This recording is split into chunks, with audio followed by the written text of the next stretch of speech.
What's up, guys? Welcome back to the channel. As promised, I know it took a little while, but we had bad weather here in San Francisco. Here's the full review for the Mercedes-Benz A220. This car is just being released, so let's get into it. I'm going to drive it, show you the new technology inside. Hopefully you guys like it. Make sure you hit that subscribe button so you can get updates on the other cars that are coming out that I'll be reviewing later on this channel.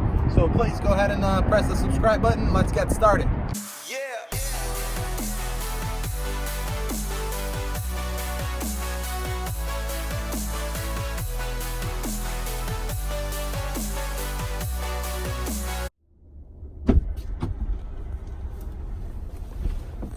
Alright guys, so this is the beautiful interior for the A-Class. It is stunning and it is an absolutely beautiful place to be. Mercedes-Benz absolutely blew it out of the water with the design of this interior. You can see you have two LCD displays on each side, which I love. It's very modern. It looks really nice. There's nothing out there right now that's offering you that for this price point, really.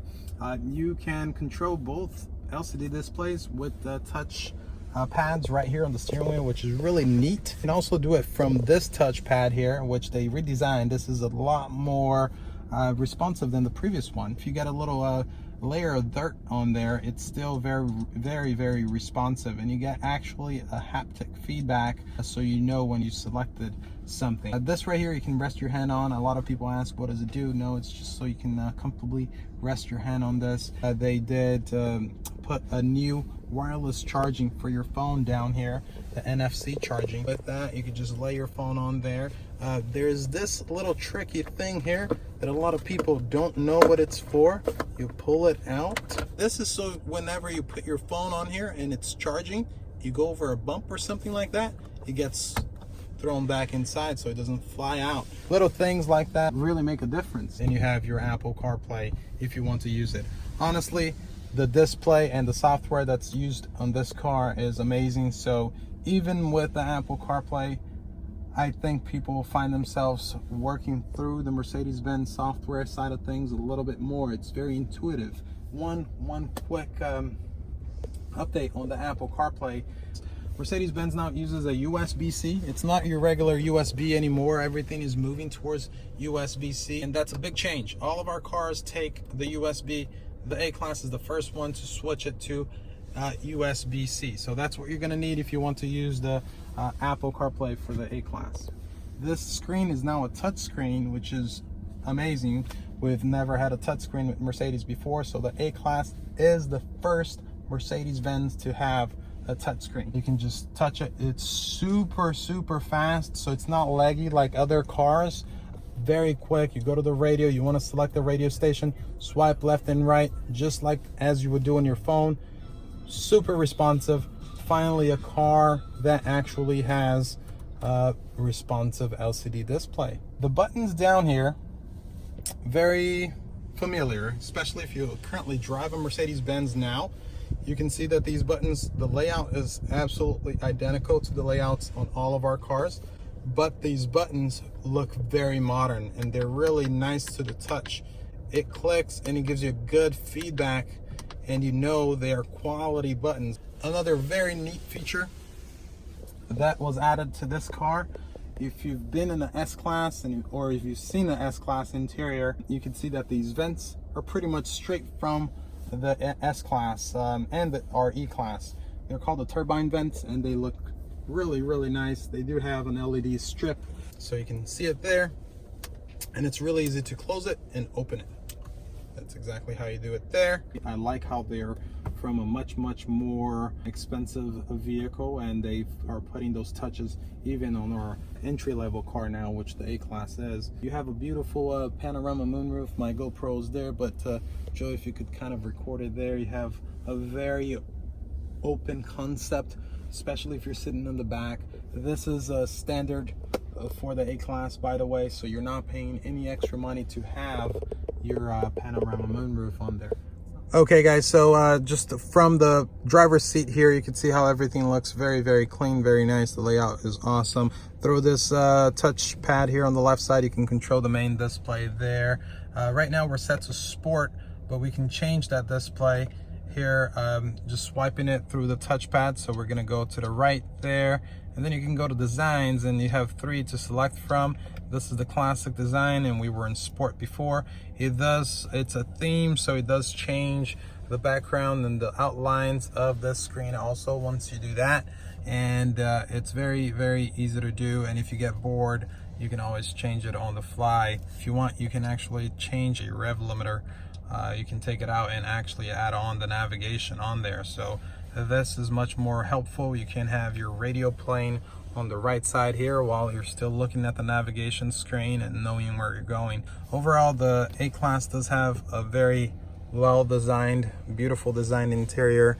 It's a really nice place to be, and you can see even during the daylight you can still see your ambient lighting, which is great. All right, so basically that's a quick rundown of the interior of the A-Class. There's a lot more, but of course, as far as the tech and everything like that, I'll make another video how to go into the settings and all the options that you have with the new MBUX system, and then of course with all the settings on there. Overall, it's a beautiful design interior, quality made. All right, guys, so we're taking off, and now I'm gonna let you know exactly what I think of the car and how it drives. Like I mentioned before, it does have 188 horsepower, but it does have a lot of torque also, which is 221. So it has plenty of power, more than enough to have reserve power to pass somebody on the highway. So right now it's pretty bumpy here. The suspension just takes it extremely well, and it feels solid. It really does. Don't want to scrape underneath it. So yeah, very comfortable. It's not too low because I didn't scrape there, but now we're going to be heading back to where we came from. So let's go ahead and try out the MBUX assistant. Hey Mercedes, how can I help you? Take me to 508th Street, San Francisco.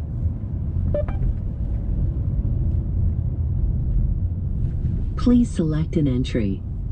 Number 1.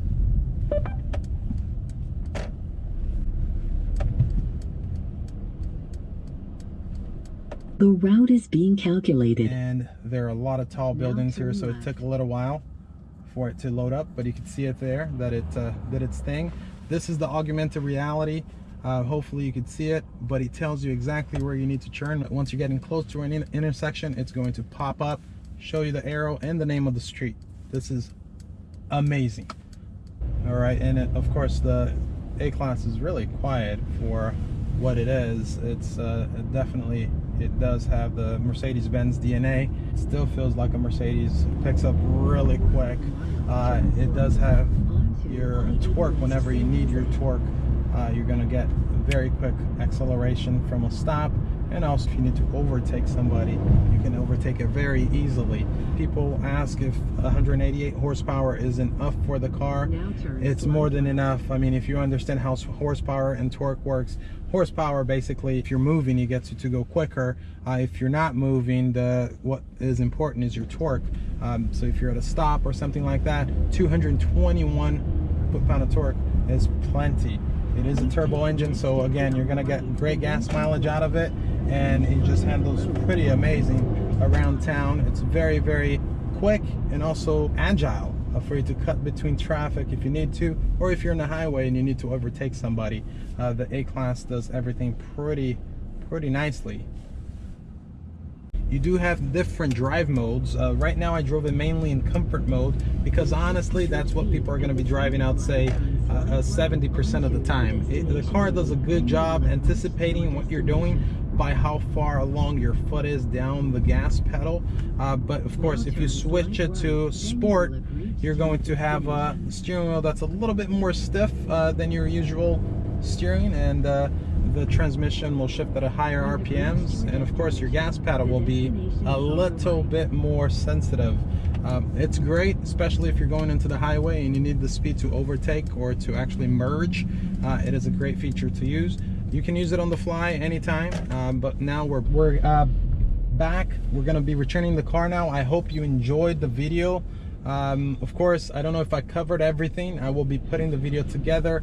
Please let me know if you guys have any questions, or if you'd like me to go into a little more detail as far as what you want me to cover in the car. I have this car available for a few more days, so if you have any questions, please let me know.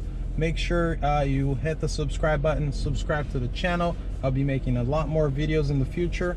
All right, hope you guys enjoyed the video. I'll see you next time. Hey Mercedes, How can I help you? change ambient lighting to blue. Okay, I'm changing the color.